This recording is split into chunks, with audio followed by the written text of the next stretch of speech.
Ha dibaca panjang. Nah, itu yang harus kita ingat dulu. Di mana ada nun sukun atau di mana ada tanwin, ketikkan media gambar di samping.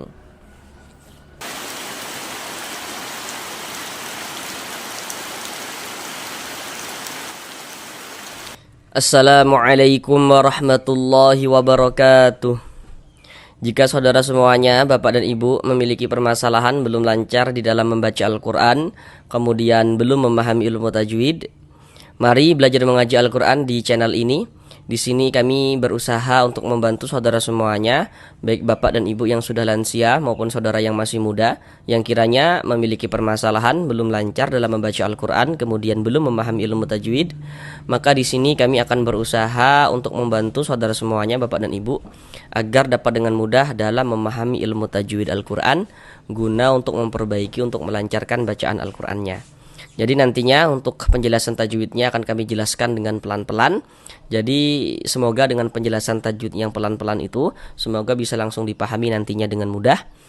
Kemudian juga untuk membaca Al-Qurannya juga nanti kita baca bersama-sama dengan pelan-pelan ya, untuk melatih, untuk menterapi bagi yang belum lancar dalam membaca Al-Qurannya agar bisa segera lancar.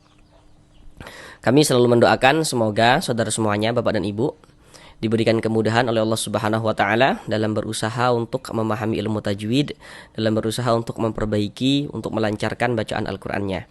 Kami juga selalu mendoakan semoga saudara semuanya, Bapak dan Ibu, senantiasa diberikan rezeki yang berlimpah dan barokah oleh Allah Subhanahu wa taala, sehingganya dengan rezeki yang berlimpah dan barokah tersebut semoga bisa menjadi seorang ahli sedekah dan nantinya bisa beribadah umrah dan haji ke tanah suci Mekah. Amin, amin, ya rabbal alamin. Baik, mari langsung kita mulai belajar mengaji Al-Qur'annya.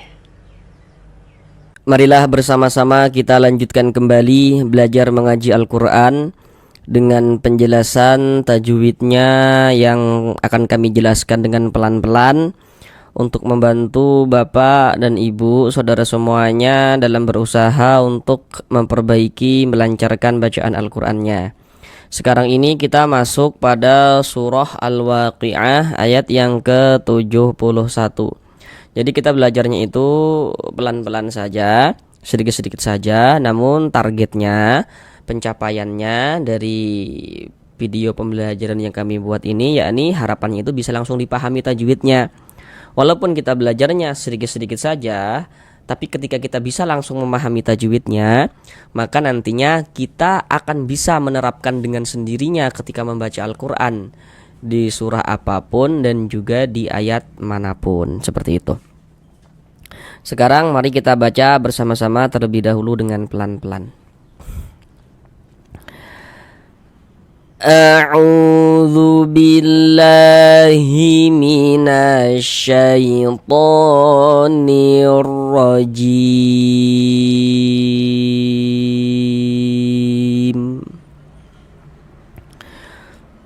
Bismillahirrahmanirrahim.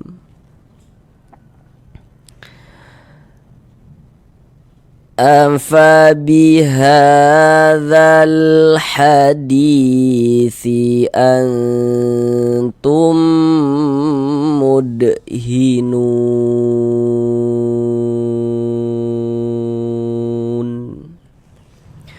Sekarang mari kita pelajari tajwidnya dengan pelan-pelan.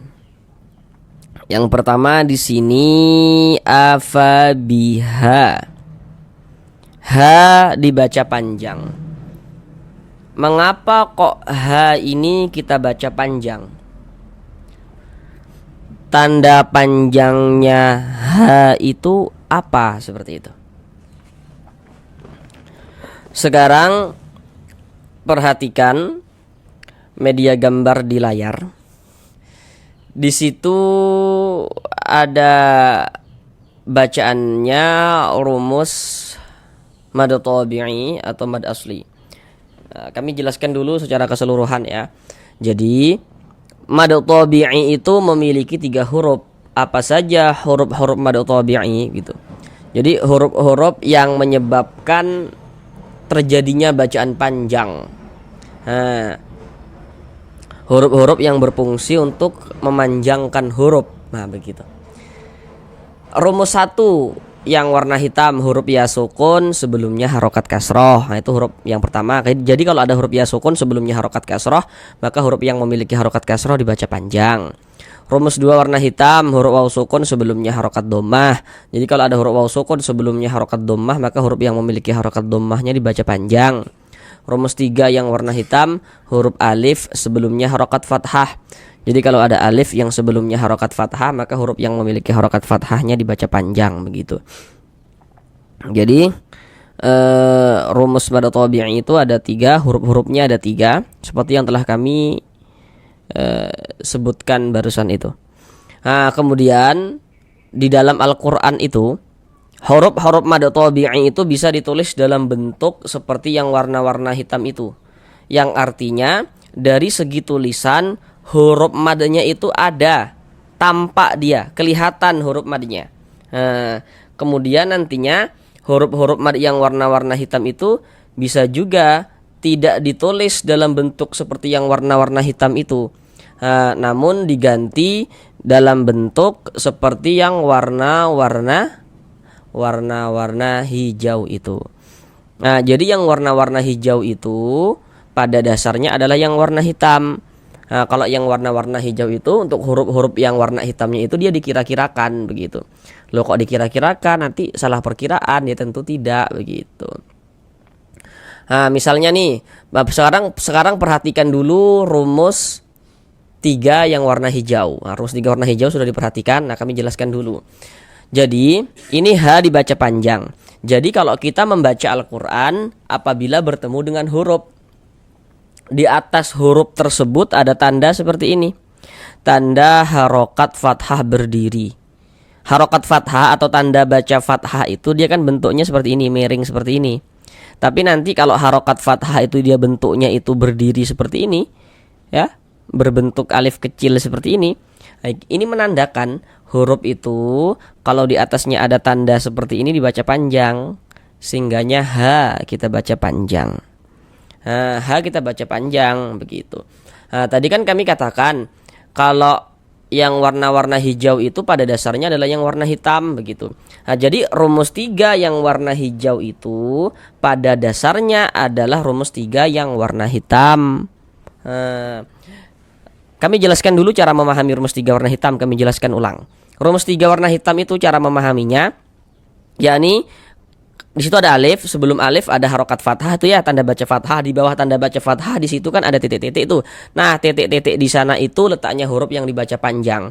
Jadi kalau ada alif, sebelum alif ada huruf yang memiliki harokat fathah, maka huruf yang memiliki harokat fathah tersebut dibaca panjang. Begitu cara memahami rumus 3 yang warna hitam.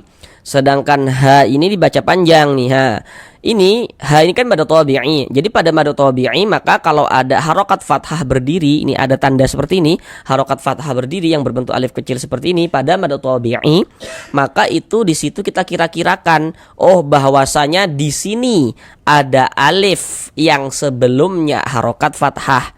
Jadi formasinya itu seperti yang di rumus 3 warna hitam.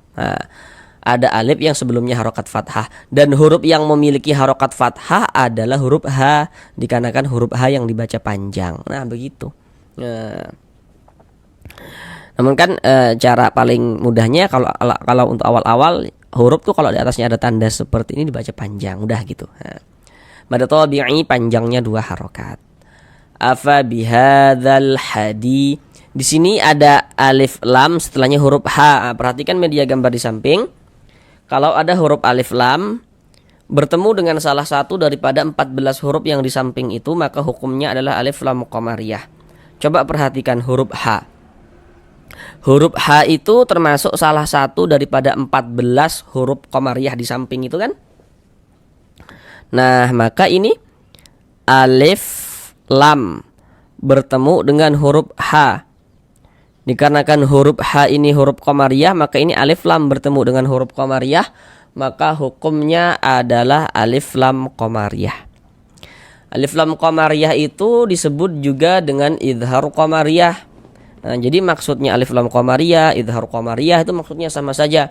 Atau idhar qamari itu maksudnya sama saja begitu. Karena huruf lamnya ini dia dibaca izhar, maka disebut dengan idhar qamari. Tapi kalau di Indonesia itu biasanya lebih terkenal dengan sebutan alif lam qamariyah dia begitu. Jadi ini huruf lamnya terbaca izhar. Maksudnya terbaca izhar itu terbaca dia huruf lamnya itu dibaca jelas, terbaca huruf lamnya begitu. Afa biha dzal. Dzal. Nah, terbaca kan dzal hadi. Nah, seperti itu. Kemudian dibaca panjang. Sekarang perhatikan rumus 1 yang warna hitam. Cara kita memahami rumus 1 yang warna hitam. Cara kita memahami rumus 1 yang warna hitam, di situ kan dapat kita lihat ya, ada huruf ya sukun. Huruf ya sukun, huruf sukun atau huruf mati itu maksudnya sama saja. Ada huruf ya sukun. Sebelum ya sukun ada huruf yang memiliki harokat kasrah, baris 1 di bawah tuh harokat kasrah. Kemudian di atasnya itu ada titik-titik kan di situ. Nah, titik-titik di sana itu letaknya huruf yang dibaca panjang. Jadi kalau kita pahami secara keseluruhan, yakni kalau kita membaca Al-Quran apabila bertemu dengan huruf ya sukun, sebelum ya sukun ada huruf yang memiliki harokat kasrah, ada huruf yang memiliki tanda baca kasrah. Nah, maka huruf yang memiliki tanda baca kasrah tersebut dibaca panjang begitu. Contoh dalam bacaan Al-Quran seperti ini. Ada huruf ya, ada tanda sukun. Sebelum ya sukun ada ini, ada harokat kasroh, ada tanda baca kasroh. Ada huruf ya sukun, sebelumnya ada harokat kasroh. Nah, maka huruf yang memiliki harokat kasroh ini dibaca panjang. Sehingganya di kita baca panjang ini. Di kita baca panjang. Mad tabi'i panjang 2 harokat sesuai dengan rumus 1 yang warna hitam seperti itu. Hadithi antum, ada nun sukun setelahnya huruf ta. Perhatikan media gambar di layar. Itu di samping panah ada bacaannya nun sukun garis miring tanwin. Dan di situ dapat kita lihat ya bahwasanya tanda baca tanwin atau harokat tanwin itu bentuknya ada 3 tuh. Jadi begini untuk awal-awal itu supaya kita tidak merasa kebingungan gitu ya dalam memahami hukum tajwid nun sukun atau tanwin. Kadang itu merasa bingung gitu. Jadi hal yang paling mendasar dulu kita mesti paham dulu. Setiap kita membaca Al-Quran, jika bertemu dengan huruf nun sukun, baca Al-Quran kita, di mana ada nun sukun atau di mana ada tanwin, maka di situ akan terjadi hukum tajwid dengan memperhatikan huruf setelahnya. Nah, itu yang harus kita ingat dulu. Di mana ada nun sukun atau di mana ada tanwin, maka di situ akan terjadi hukum tajwid dengan memperhatikan huruf setelahnya. Nah, kemudian tanda baca tanwin itu bentuknya ada 3. Nah, pasti nih saudara, Bapak dan Ibu sudah tahu, kami hanya sekedar mengingatkan aja kembali gitu. Ada baris 2 miring di atas huruf. Nah, itu namanya adalah fathatain.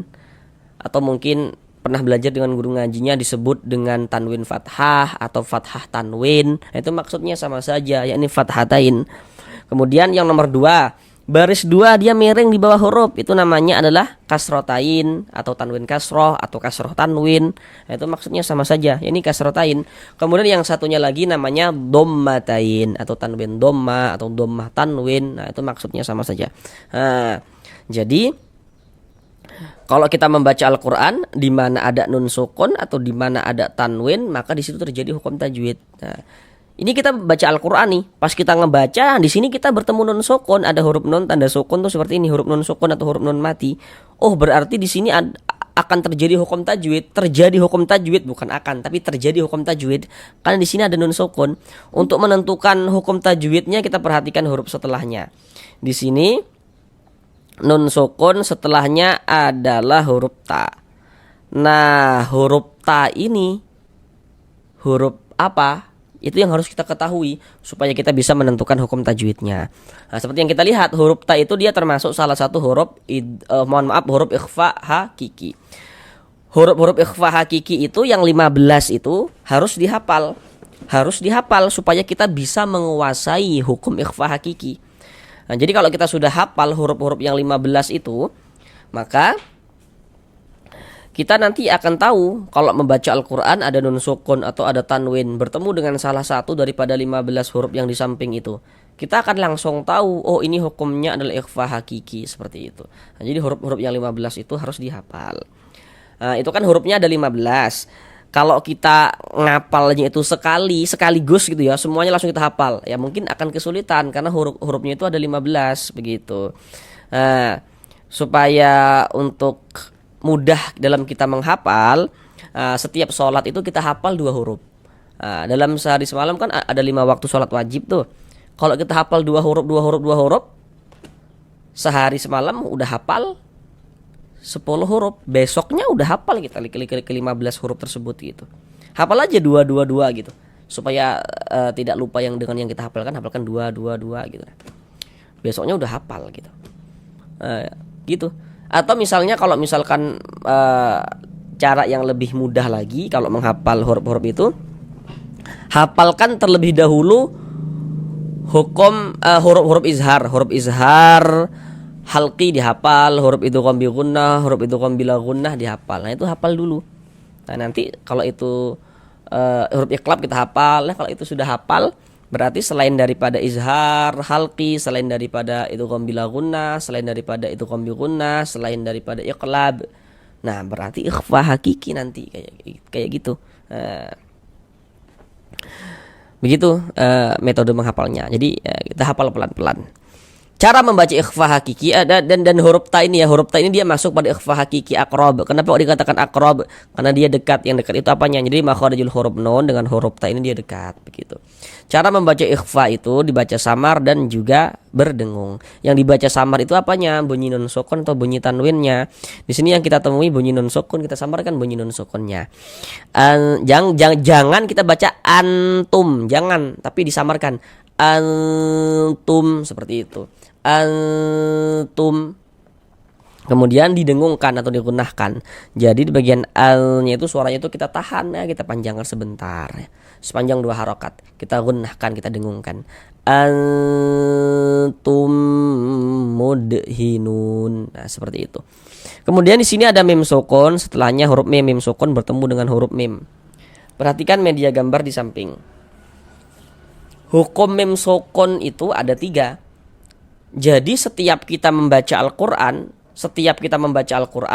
apabila bertemu dengan huruf mim sukun, maka di situ terjadi hukum tajwid juga. Nah, dengan kita memperhatikan huruf setelahnya. Nah, jadi kalau membaca Al-Quran di mana ada mim sukun, maka di situ terjadi hukum tajwid. Tapi hukum mim sukun itu dia lebih ringkas. Cuman ada 3 bentuk hukum. Dengan kita memahami, menguasai media gambar yang kami tampilkan itu, artinya Bapak dan Ibu menguasai sudah keseluruhan tentang hukum mim sukun gitu. Kami jelaskan semuanya. Yang di nomor 1 itu ada mim sukun, setelahnya huruf ba. Mim sukunnya itu bertemu dengan huruf ba, maka hukumnya adalah ikhfa syafawi. Nah, itu dibaca dengan dengungan. Didengungkan, digunahkan. Nomor 2, mim sukun itu bertemu dengan huruf mim, idgham mimi hukumnya. Mim sukun bertemu dengan huruf mim, idgham mimi. Yang nomor 3 itu ada bacaannya idhar syafawi dalam kurung selain mim dan ba. Maksudnya selain mim dan ba itu pada idhar syafawi, kalau ada huruf mim sukun tidak bertemu dengan huruf ba, tidak bertemu juga dia dengan huruf mim, maka hukumnya idhar syafawi. Sedangkan contoh yang kita temui ini, mim sukunnya bertemu dengan huruf mim. Nah, berarti hukumnya apa ini? Nah, perhatikan yang di nomor 2 itu, mim sukun tambah huruf mim. Maksudnya itu mim sukun bertemu dengan huruf mim yang di nomor 2 itu. Maka hukumnya idgham mimi. Maka ini kita baca dengan dengungan, kita dengungkan. Antum, di bagian tumnya itu suaranya kita tahan, kita panjangkan sejenak ya, sepanjang 2 harokat. Tum mudhinun. Di sini ada huruf dal, dia sukun ya. Nah, sukun atau mati ini tandanya seperti ini. Perhatikan, ini mantul ya, mud. Ngapa mantul gitu? Perhatikan media gambar di layar. Huruf qalqalah itu jumlahnya ada 5. Jadi huruf-huruf qalqalah yang 5 itu silakan dihafal ya hurufnya. Jadi huruf-huruf tersebut kalau hurufnya itu sukun atau hurufnya itu mati, baik itu sukunnya sukun asli atau sukun karena disukunkan sebab berwakaf begitu. Intinya dia sukun. Kalau hurufnya itu sukun atau hurufnya itu mati, pantulkan. Pantulkan. Huruf dal termasuk salah satu huruf qalqalah kan? Nah, ini huruf dal. Sukun, pantulkan. Mud. Dan ini dia masuk kepada qalqalah sughra. Qalqalah sughra, qalqalah kecil. Karena dia berada di tengah kalimah. Atau gini, yang paling mudah untuk kita ingat itu karena dia berada di tengah bacaan kita. Beda ceritanya kalau kita membaca Al-Quran misalnya. Baca Al-Quran kita. Kemudian kita itu berhenti di huruf qalqalah. Dia menjadi qalqalah kubra. Sedangkan ini kan kita nggak mungkin kan berhenti di huruf dal. Dia di tengah bacaan kita ini. Nah, kita nggak berhenti di huruf dal, di tengah bacaan kita. Maka ini qalqalah sughra begitu. Mudhinun. Nun dibaca panjang. Ini namanya mad arid li sukun, namun pada awalnya namanya mad tabi'i. Kenapa kok bisa berubah menjadi mad arid li sukun gitu? Sekarang perhatikan rumus 2 yang warna hitam. Cara memahami rumus 2 warna hitam, di situ kan ada huruf wawu sukun atau huruf wawu mati. Sebelum wawu sukun di situ ada harokat dhammah. Ada tanda baca dhammah. Di bawahnya itu ada titik-titik di situ kan. Nah, titik-titik di sana tuh letaknya huruf yang dibaca panjang karena dia memiliki tanda baca dhammah tadi itu. Jadi kalau kita pahami dari awal secara menyeluruh, maka cara memahami rumus 2 warna hitam yakni apabila kita membaca Al-Qur'an, kemudian kita bertemu dengan huruf wawu sukun, sebelum wawu sukun ada huruf yang memiliki harokat dhammah, maka huruf yang memiliki harokat dhammah tersebut dibaca panjang. Begitu cara memahami rumus 2 warna hitam. Nah, tadi rumus 1, rumus 2, rumus 3 semua sudah kita pahami tadi ya. Rumus 1 sudah kami jelaskan, rumus 2, rumus 3 juga sudah kami jelaskan. Kalau yang warna-warna hijab itu pasti sudah paham dengan sendirinya. Oh, kalau ada huruf di atasnya atau di bawahnya gitu ya. Ada tanda-tanda seperti yang warna-warna hijau itu ya. Nah, maka berarti itu menandakan huruf tersebut dibaca panjang. Udah gitu. Jadi kalau yang rumus-rumus yang warna hitam sudah paham, otomatis yang warna hijau itu sudah paham gitu. Ini contohnya nih, contoh rumus 2 yang warna hitam. Di sini ada huruf waw sukun, ada huruf waw, ada tanda sukun. Sebelum waw sukun ada ini nih, ada harokat dhammah nih ya, ada tanda baca dhammah. Maka huruf yang memiliki harokat dhammah dibaca panjang. Ada huruf waw sukun, sebelumnya ada harokat dhammah, maka huruf yang memiliki harokat dhammah dibaca panjang. Sehingga nu dibaca panjang. Nu mad tabi'i sesuai rumus 2 warna hitam. Kemudian mad tabi'inya itu bertemu dengan huruf yang disukunkan sebab berwakaf. Huruf yang disukunkan huruf nun. Nu ditambah huruf nun yang disukunkan kita baca nun. Mad tabi'i bertemu dengan huruf yang disukunkan sebab kita berwakaf, maka dia berubah menjadi mad arid li sukun. Panjangnya mad arid li sukun itu boleh dibaca dengan panjang 2 harokat atau 4 harokat atau 6 harokat. Yang terpenting konsisten dalam sekali bacaan. Maksudnya konsisten itu kalau kita membaca Al-Qur'an, jika mad arid li sukun kita baca dengan panjang 2 harokat, maka semua mad arid li sukunnya kita panjangkan dengan 2 harokat. Kalau kita panjangkan 4 harokat, semua mad arid li sukunnya kita panjangkan 4 harokat. Begitu juga 6 harokat. Kalau 6 harokat semuanya kita panjangkan 6 harokat mad arid li sukunnya pada saat kita membaca Al-Quran itu. Nggak boleh selang-seling, harus konsisten, harus sama antara atas dan bawah dalam membaca mad arid li sukun seperti itu. Huruf yang kita sukunkan huruf nun. Ini kalau kita berhenti berwakaf di huruf nun, kita baca mudhinun. Jangan dibaca mudhinuna baru berhenti, jangan. Tapi kita baca mudhinun. Nah, mengapa begitu? Jadi kalau kita membaca Al-Qur'an, kemudian kita itu berwakaf, kita itu berhenti di huruf yang tidak dibaca panjang, hurufnya itu kita sukunkan, kita matikan. Ini kita membaca Al-Qur'an nih, berhenti kita di huruf nun, berwakaf kita di huruf nun. Huruf nun di sini nggak dibaca panjang. Nah, tadi apa kami katakan kalau berwakaf di huruf yang tidak dibaca panjang, hurufnya kita sukunkan, kita matikan seperti itu. Sehingga ini kita baca mudhinun. Nah, begitu. Sekarang mari kita ulang bersama-sama sekali lagi dari awal. Fabihadzal hadithi antum mudhinun. Sampai di sini belajar mengaji Al-Qur'annya, sampai bertemu di pembelajaran yang berikutnya. Assalamualaikum warahmatullahi wabarakatuh.